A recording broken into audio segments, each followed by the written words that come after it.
Introduction in flowering plants, which is the second chapter of the class 12 biology in your NCERT syllabus, जिसमें हम लोग flowering plants में sexual reproduction की study करेंगे।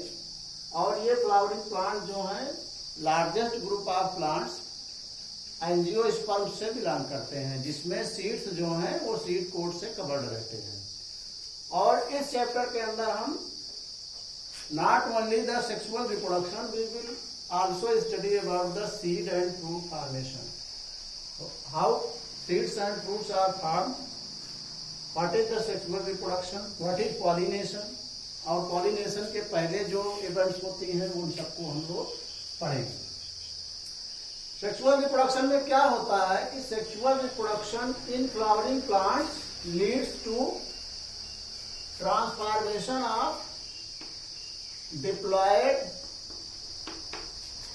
sporophytic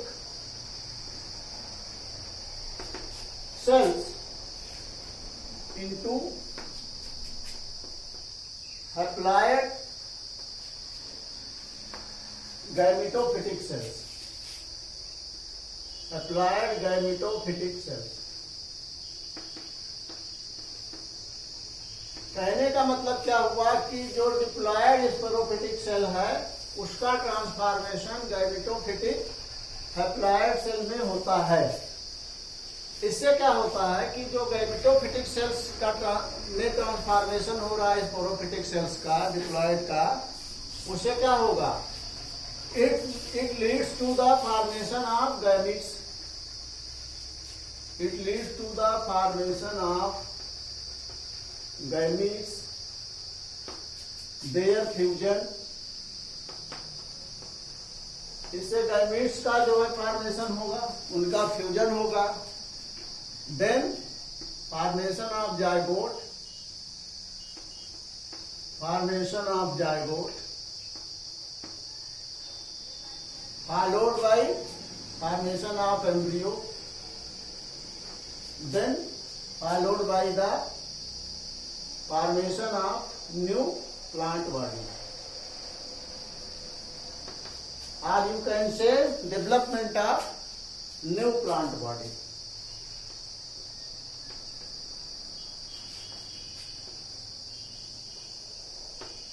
अब ये सारी प्रोसेसेस जो हो रही हैं, जैसे स्पोरोफिटिक सेल्स का गैमेटोफिटिक सेल्स में कन्वर्जन या ट्रांसफॉर्मेशन, उसके बाद गैमीट्स का फॉर्मेशन, उसके बाद उनका फ्यूजन, फिर जाइगोट का फॉर्मेशन, फिर एम्ब्रियोजेनेसिस, कहने मतलब एम्ब्रियो का फॉर्मेशन, फिर उससे नए प्लांट बॉडी का या नए प्लांट का जर्मिनेशन। ओके, ये सारी प्रोसेसेस कहां पर होती हैं? All these processes occur inside all these processes occur inside a special structure, inside a specialized structure which is known as a flower.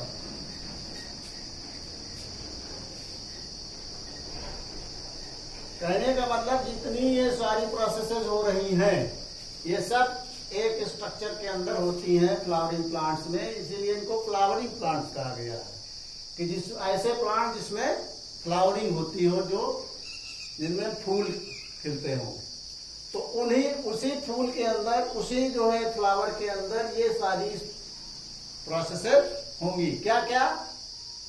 Sporophytic sales का गैमेटोफिटिक सेल्स में conversion होना। Sporophytic cell diploid है जिसमें मतलब chromosome number double set में है, paired set में है, और वो अनपेयर्ड होकर के गैमेट्स बनाता है, उनका फ्यूजन होकर जाइगोट बनता है, फिर एम्ब्रियो बनता है, फिर एम्ब्रियो का डेवलपमेंट होता है जिससे नए प्लांट का जर्मिनेशन होता है, जिसमें मतलब सीड और फ्रूट बनेगा, सीड से नए प्लांट का जर्मिनेशन होगा। ये जो है ये सारी प्रोसेस मैंने बताया एक फ्लावर के अंदर होनी है। तो अब हमें समझना है कि what is the structure of flower, जिसमें हम ये सारी चीजें समझेंगे कि कौन कौन से स्ट्रक्चर्स इन सारी प्रोसेसेस में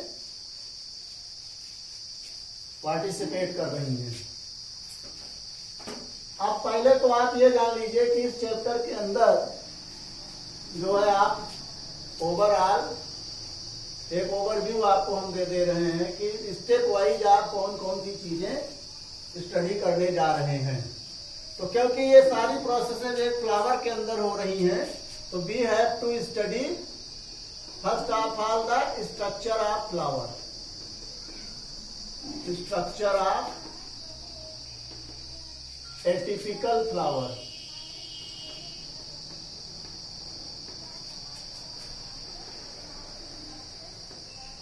इसके बाद दूसरी चीज हम लोग क्या स्टडी करेंगे, microsporogenesis. Microsporogenesis, what is microsporogenesis? ये माइक्रोस्पोर और जेनेसिस दो टर्म से, दो वर्ड से बना हुआ है। माइक्रोस्पोर मीन्स मेल गैमिट, ये मेल गैमिट है माइक्रोस्पोर, और genesis means formation, the process of formation of male gamete or the microspore inside the flower is known as microsporogenesis।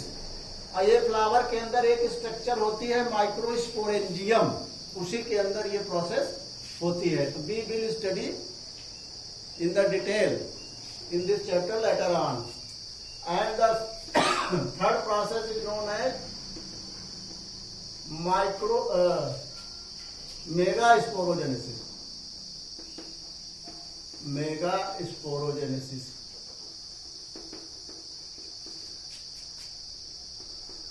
तो जैसे ये प्रोसेस हुई माइक्रोस्पोर का फॉर्मेशन, ये मेगास्पोर का फॉर्मेशन। मेगास्पोर क्या है? ये फीमेल गैमेट होता है।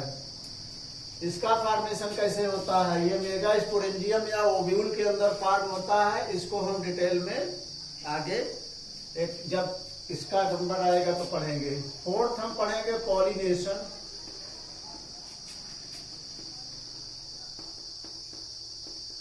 पॉलिनेशन का मतलब क्या हुआ कि ट्रांसफर ऑफ पॉलन ग्रेन्स, मतलब transfer of microspores from the anther of a flower to the stigma of the same flower और अनदर फ्लावर।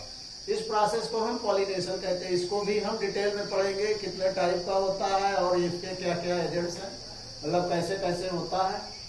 नेचुरली भी होता है और आर्टिफिशियली भी होता है। We will study about that. Fifth हम लोग क्या पढ़ेंगे? फिफ्थ हम लोग पढ़ेंगे pollen pistil interaction. Pollen pistil interaction,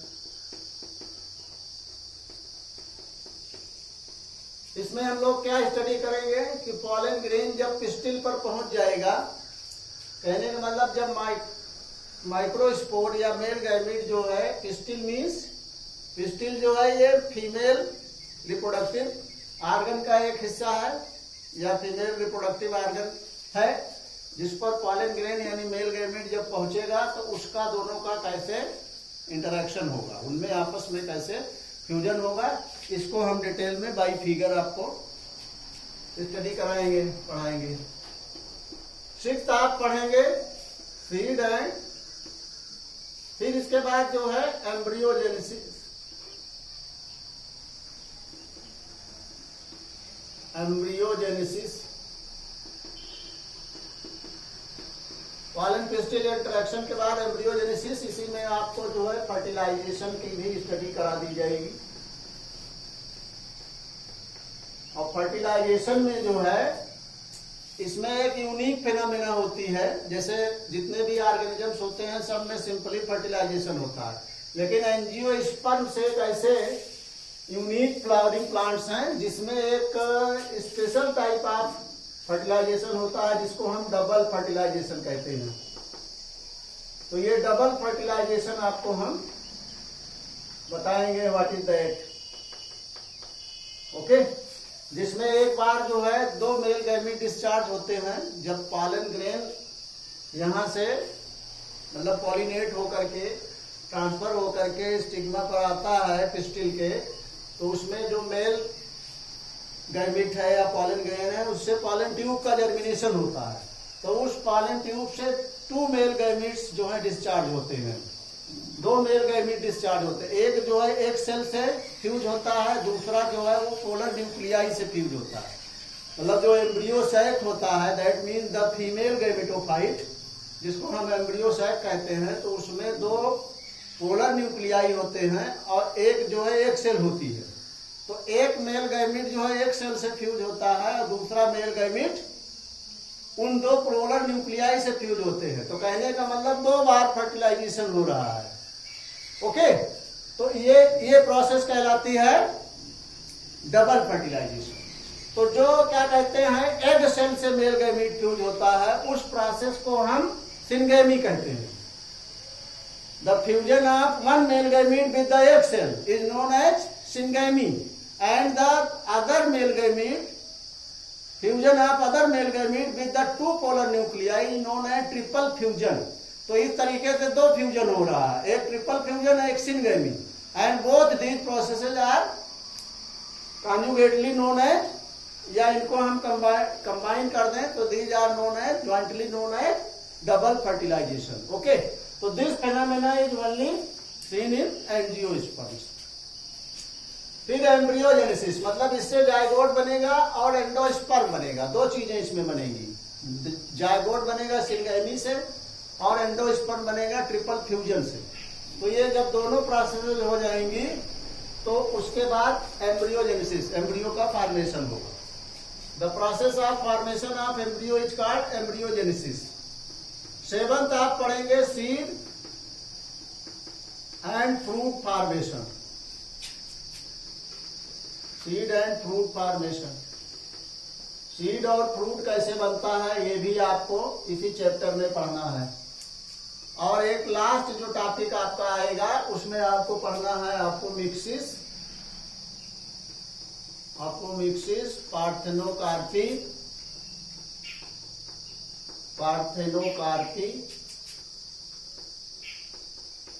and polyembryony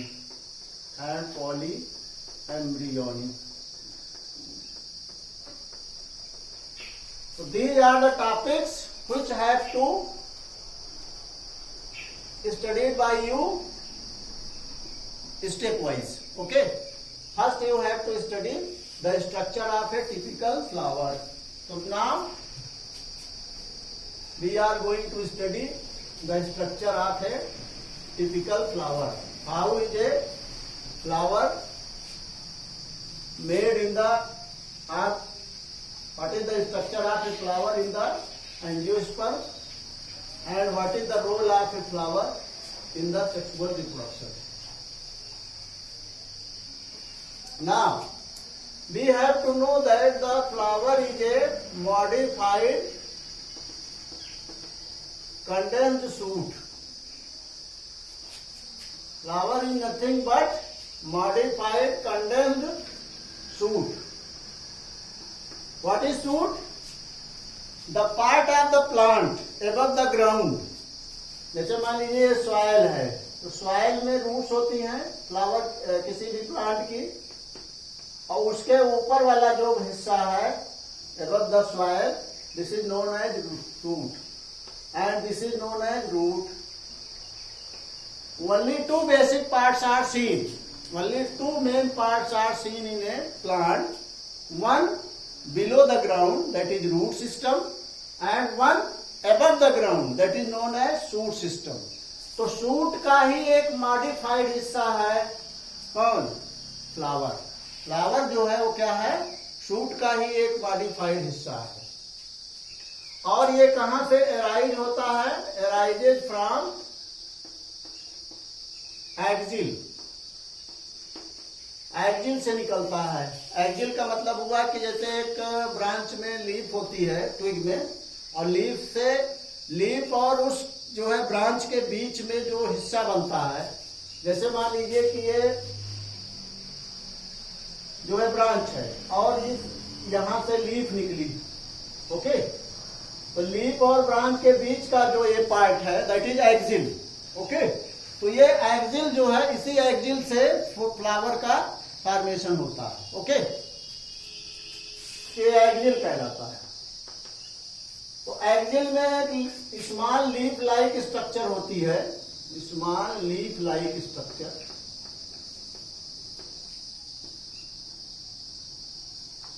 जिसको हम लोग ब्रैक्ट कहते हैं।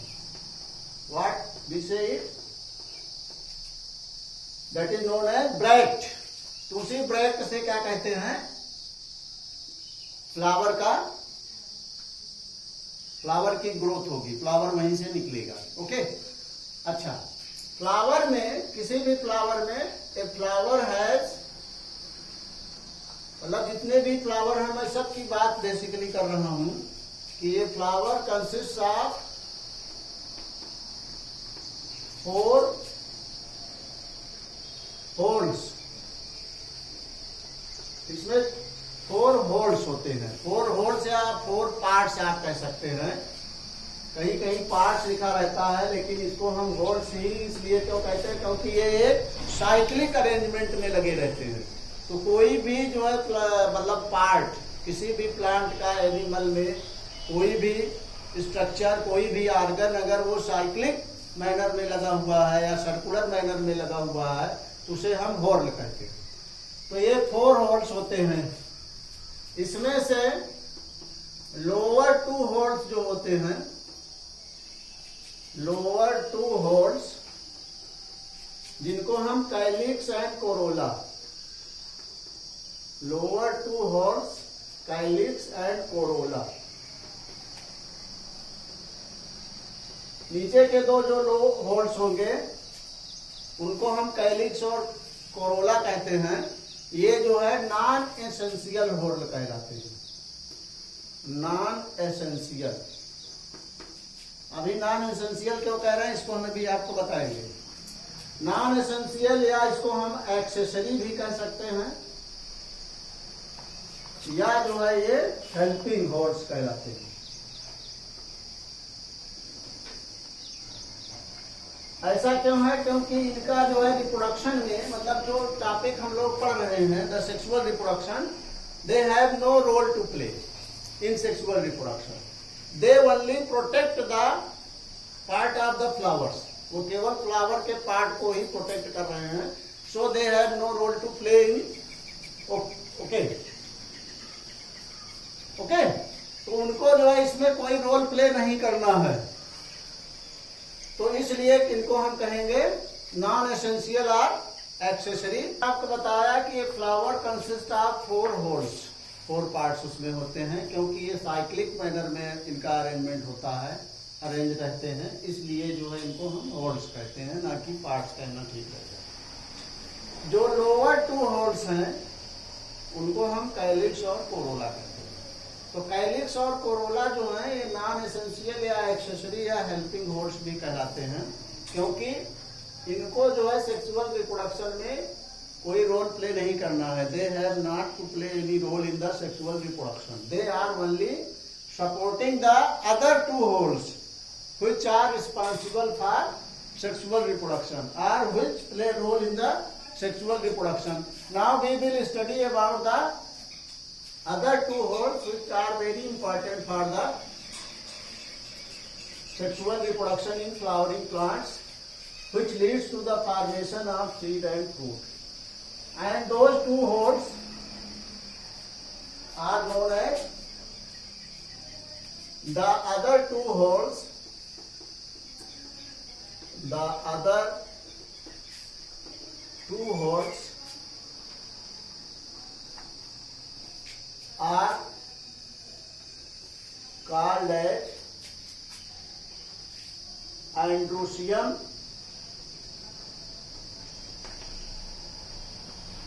and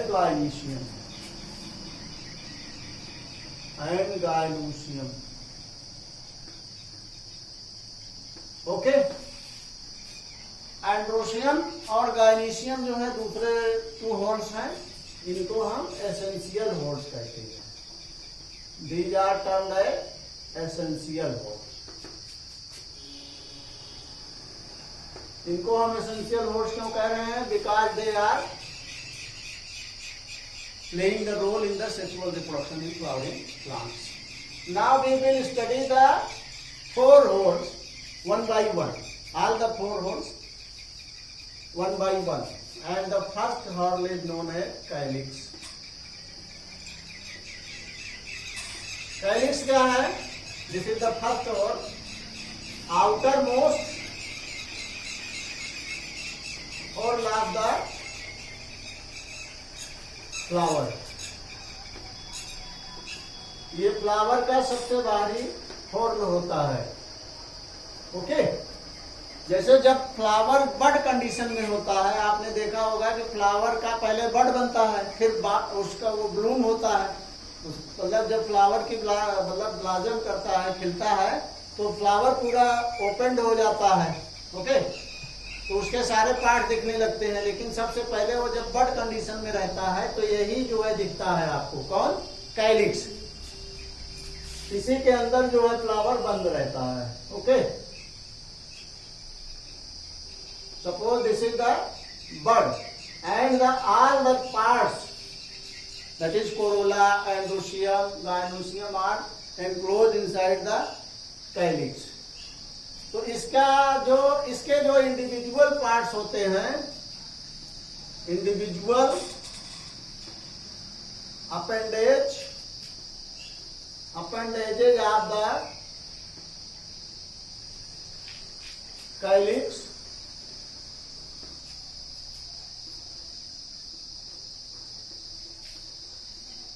are called as sepal. कहने का मतलब क्या हुआ कि इसके जितने मेंबर्स हैं, कैलिक्स एक हॉर्न है जिसमें कई जो है मेंबर्स होंगे इसके, और हर मेंबर को या हर अपेंडेज को हम सेपल कहेंगे. और ये जो है सेपल जो है basically they are green in colour. They are generally green. ये ज्यादातर ग्रीन ही रहते हैं और सबसे बाहर का हॉर्न होता है. जैसे ये मान लीजिए कैलिक्स सेपल, एक पार्ट इसका या एक मेंबर इसका सेपल कहलाएगा. और जब ये कई होंगे, कई जो है साइक्लिक मैनर में लगे होंगे फ्लावर में, तो उसको हम कैलिक्स कहेंगे. तो calyx is the cluster or the group of sepals. Okay, तो इसका एक एक मेंबर सेपल कहलाएगा और पूरा जो है ग्रुप उसका कैलिक्स कहलाएगा. ये ग्रीन होते हैं कलर में. ओके, और ये क्या कहते हैं, फ्लावर के हर पार्ट को कवर किए रहते हैं, मतलब उसको प्रोटेक्ट किए रहते हैं. बड कंडीशन में यही ऊपर से उसको सारे पार्ट्स को कवर किए रहते हैं, ढके रहते हैं. Second part is known as corolla, या सेकंड हॉर्न जो इसका होता है that is known as Corolla.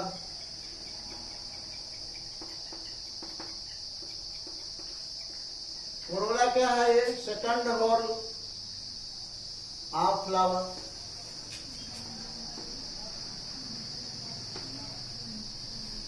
ये जो है ब्राइटली कलर्ड होते हैं, ये खासियत इनकी होती है. The speciality is that they are brightly coloured and fragrant. मतलब इसमें जो है फ्रेग्रेंस होती है, इसमें खुशबू होती है, जिससे और इससे क्या फायदा होगा इसको?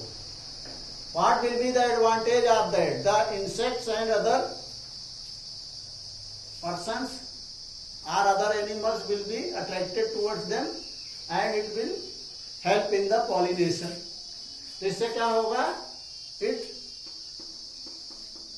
increases attraction.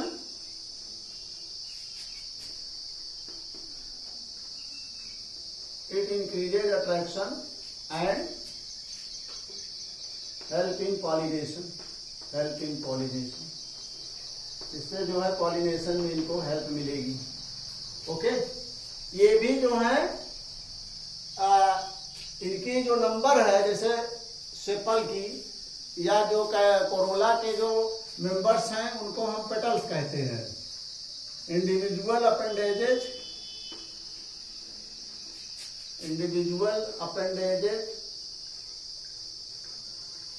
of corolla are known as petals. तो जैसे ये मान लीजिए कि बर्ड कंडीशन में फ्लावर था, अब इसको हम ओपन कर दिए, तो जो पहला हॉर्न है वो क्या है, that is sepal or calyx, और इसके ऊपर जो है ऐसे पेटल्स जो है या कोरोला फूल के बाहर आ जाते हैं, which are coloured, brightly coloured, they have fragrance also. और इसमें जो है ये सेपल हो गया आपका, ये पेटल हो गया। ओके, तो ये दोनों अब केवल क्या कर रहे हैं, they are only helping in some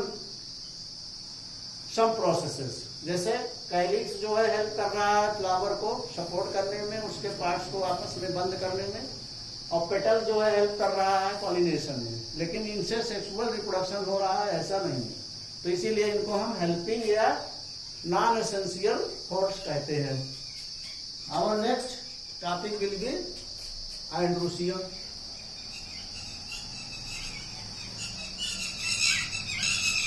what is the role to play by the androecium? Androecium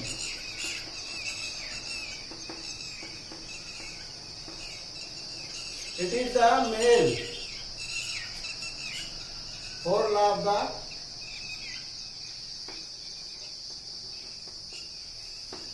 flower. ये फ्लावर का मेल हॉर्न है, या आप कह सकते हैं male reproductive organ, male reproductive organ, जिसके जो है इंडिविजुअल अपेंडेजेस को हम इंडिविजुअल मेंबर्स या अपेंडेजेस को individual appendages or members are called stamens, इनको हम स्टेमन कहते हैं। ओके, जैसे कैलिक्स कोरोला में सेपल और पेटल होते हैं, वैसे ही एंड्रोसियम में जो अलग अलग मेंबर्स होंगे जो सब मिलकर एंड्रोसियम बनाएंगे, मेल रिप्रोडक्टिव ऑर्गन बनाएंगे, उनको हम स्टेमन्स कहते हैं। स्टेमन्स में क्या क्या चीजें होती हैं? Stamens consist of anther, filament and connective. इसको हम लोग डिटेल में जब स्टेमन की स्ट्रक्चर पढ़ेंगे तो उसमें जानेंगे। And last whorl of the flower is known as gynoecium. Okay, what is gynoecium? Gynoecium is the last whorl of the flower which is also known as the female whorl. Gynoecium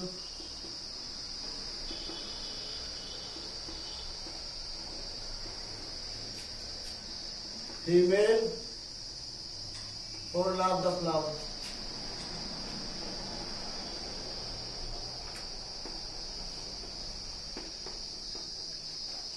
या इसको हम female reproductive organ भी कहेंगे।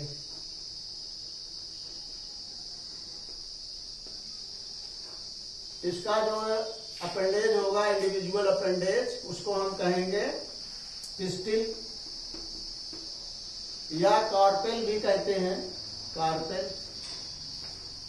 तो किसी किसी flower में एक से ज्यादा कार्पेल हो सकते हैं, तो उसको हम, जैसे एक कार्पेल है तो मोनो कार्पेलरी, दो है तो बाई कार्पेलरी, दो से मतलब ज्यादा है, मोर देन टू है, तो they are known as multicarpellary. Okay, तो इस तरीके से ये फीमेल रिप्रोडक्टिव ऑर्गन हुआ।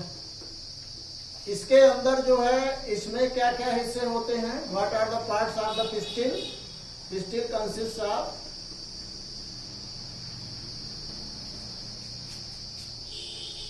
Stigma, style and ovary. ये जो है तीन हिस्से इसके होते हैं बेसिकली। इनका जो है पूरी तरीके इस स्ट्रक्चर, इसका भी हम लोग डिटेल में आगे जब इसका एक एक करके पढ़ने लगेंगे, अब हम लोग कल से स्टार्ट करेंगे इसके आगे का, और जो आपको क्वेश्चन मिलेंगे उसे सॉल्व कर लीजिएगा। और कोई भी टॉपिक आपको समझ में नहीं आया तो कमेंट सेक्शन में आप जा करके उस क्वेश्चन को क्वेरी कर सकते हैं। ओके, और कोई भी चीज़ आपको समझ में नहीं आई दोबारा आप इनसे पूछ सकते हैं। Thank you.